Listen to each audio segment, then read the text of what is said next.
Right, so have a look at this. We have, actually, I'm going to have a look because this was from the bottom of the deck, right? The underlying energy comes from there. So what are we walking away from? Like whenever the Eight of Cups comes up, I'm going to have a look in a moment. But whenever the Eight of Cups comes up, we are leaving something behind, right? We're done with it. It doesn't hurt anymore. It doesn't have any kind of emotional. We're just done. That's why it's so easy to leave those 8 cups around. They look amazing, right? Beautiful, shiny, lovely cups in this deck. And this person's like, yeah, no, I want my 9 cups. I want my heart's desire. Now, think about it. It's taken this person a lot of time and energy to collect all of these 8 cups. So it could be something that you've invested a lot of time in. Your work, your relationships, whatever it is. Now, this doesn't actually physically mean walking away. Doesn't physically mean walking away. It's cups. We're emotionally done. But for some people, when we're emotionally done with the situation, that can lead to us physically walking. But at its core, the message of this card is, I don't want to feel this way anymore. I want to feel more. I want my heart's desire. I deserve more. Beautiful energy. That's why I love that so much. I always see the 8 of Cups as a card of progress. Because even if you're leaving something behind, emotionally, whatever, right? You are moving towards something else. And that's why I actually did want to have a look at, yeah, look, 8 of Wands. We have another 8 coming up underneath the 8 of Cups. And that's just it. This could be you're walking away to go find some more information, to go communicate, to look at different opportunities. But whatever you've had, has been available to you in the past, you don't want that. You're done with that. And that's actually very fertile ground in which to sow new seeds and to create newness. And why am I saying that? Because we have the Empress there in the middle. But I just want to I'll come back to her in just a moment. I want to pop over to the 2 of Swords here. Because if we're leaving something behind, it serves us to look at what's been going on. What led to this emotion of I'm done and whatever. You've been trying to make 2 truths work. That's what it is. This is that it's indecisive, yes. But why? Why is this person not making a decision? Because that's what it represents. Each one of those is a sort of truth. She's trying to make 2 truths work and they don't work.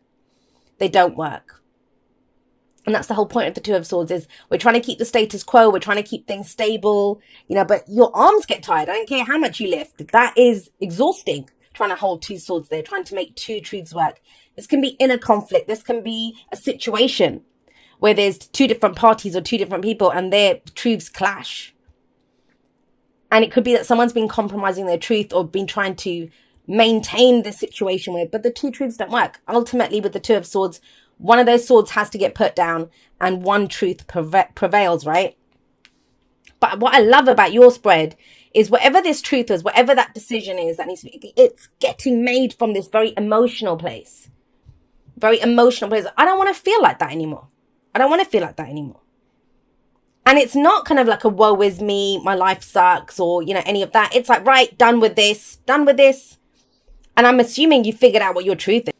It's very much, I kind of get the sense that whatever this was, because think about it.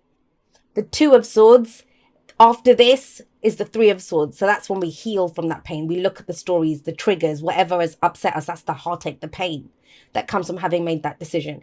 And the implication here is that you've been through that because there is no more pain. I just don't want to feel like this anymore. I'm just done.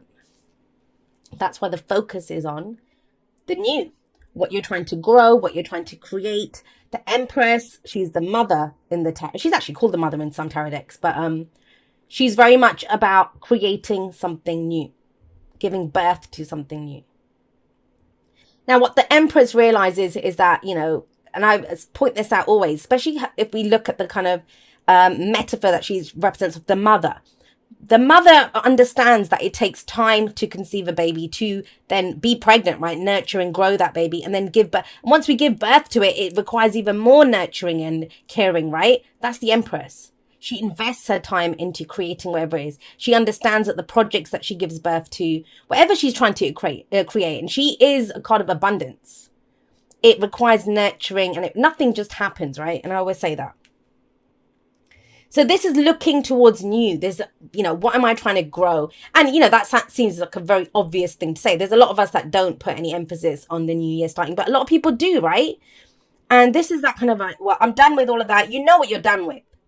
And the messages that have been coming up in the dailies on Instagram, they have been like this. It's like wrap it up, say farewell to whatever we're saying. And that's kind of coming across very strongly. No more indecision.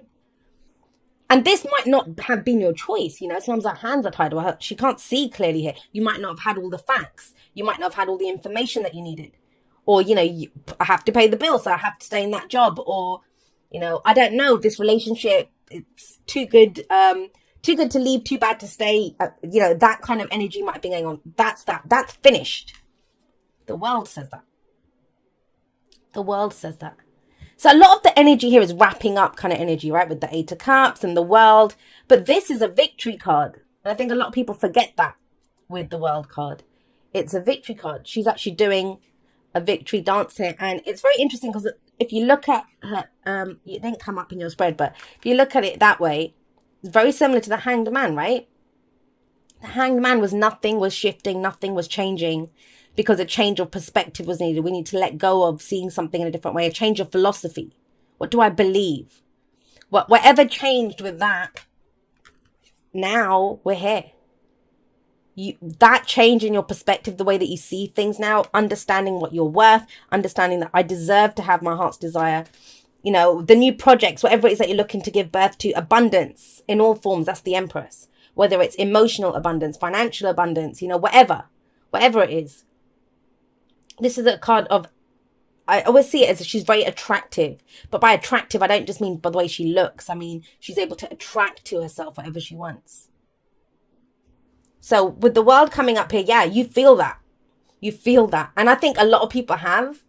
I will talk about this. I'm going to be doing a live outro, so I will talk about it in that. But it does. But I think for the first time in very many years, this actually does feel like something is ending. Go forward. And this is a weekly reading, but it kind of sets us up, right? It kind of sets us up. This is where we are very forward focused and we're looking at what we're looking to create in the year to come.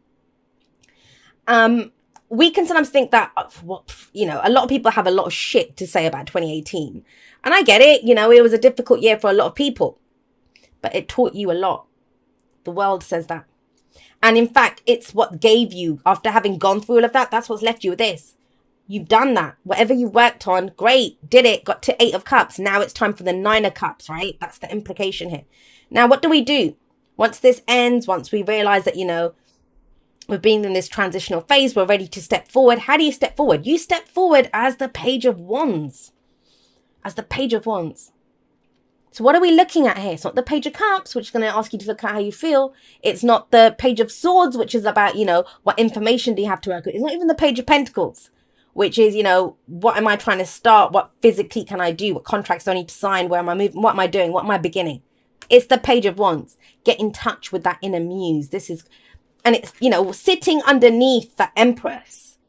This is very much inspiration I'm getting here. I always see the Page of Wands as the muse. What gets us excited? It could, think about it. It could be the first stirrings of passion that we have for someone, right? We go to explore that. Ooh, why is it so exciting to see this person? Or, you're going through some app store or something. I'm thinking, well, there's not an app for this. That first idea. That's what this is. And it gets you excited. When that first bit of excitement and enthusiasm hits, that's the Page of Wands. Now, what direction do you take that? Because trust me, you guys are equipped with the knowledge of where you don't want to take it. And that is actually a very good, that's a gift in and of itself to know where you're not taking it. You know what you've completed. You know where you've been. You're sick of the indecision. I'd be very surprised, Capricorns, if you weren't just like, okay, I'm going to go do this.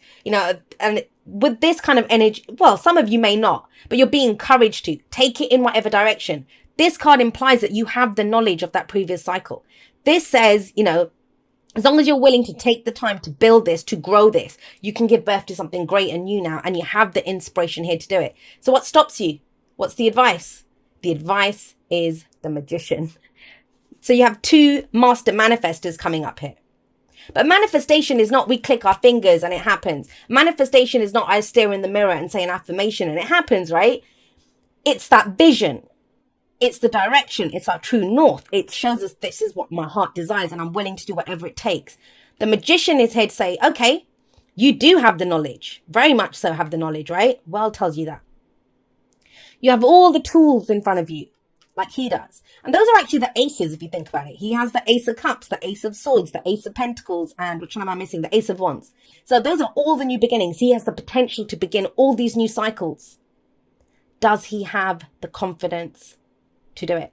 Now, you do. It's coming up as advice, and it's telling you you have everything that you need to go forward and to make this magic happen, because you are the alchemist. You're the magician.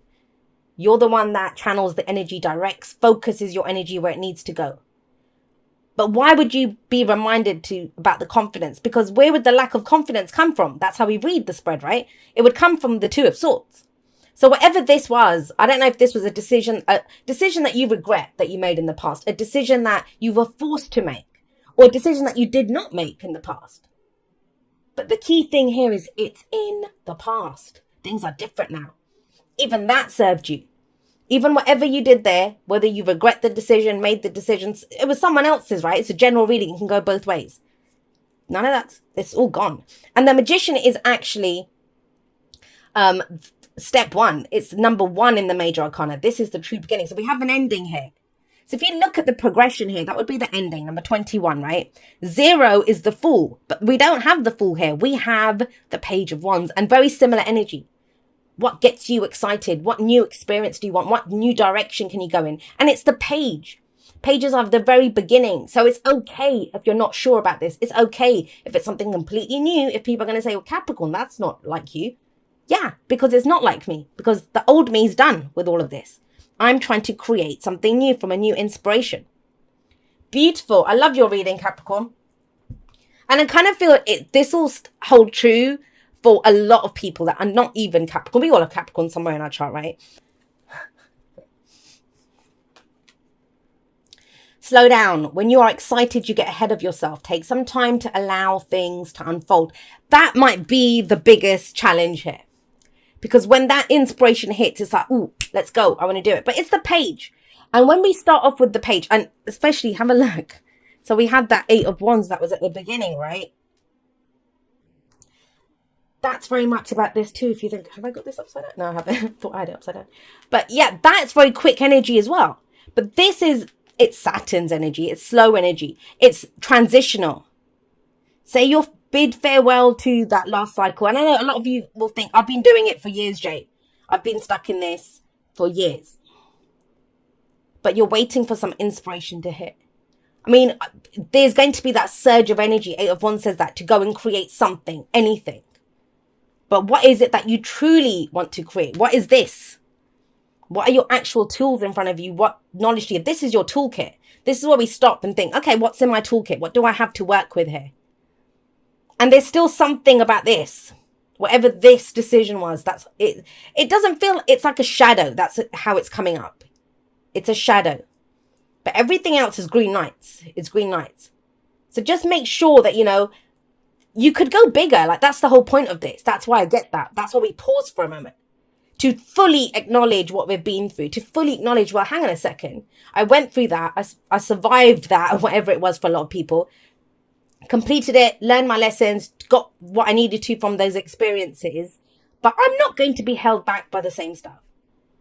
I want you to think of it this way. You know that like a movie like Groundhog Day or something like that, you know, if we're going through the same thing again and again. And I used this example recently actually for someone, but even if the same thing happens every day, you know, the same car comes around the corner, the same person says hello to you, same breakfast gets served to you, whatever it is, it's not the same day because you've changed.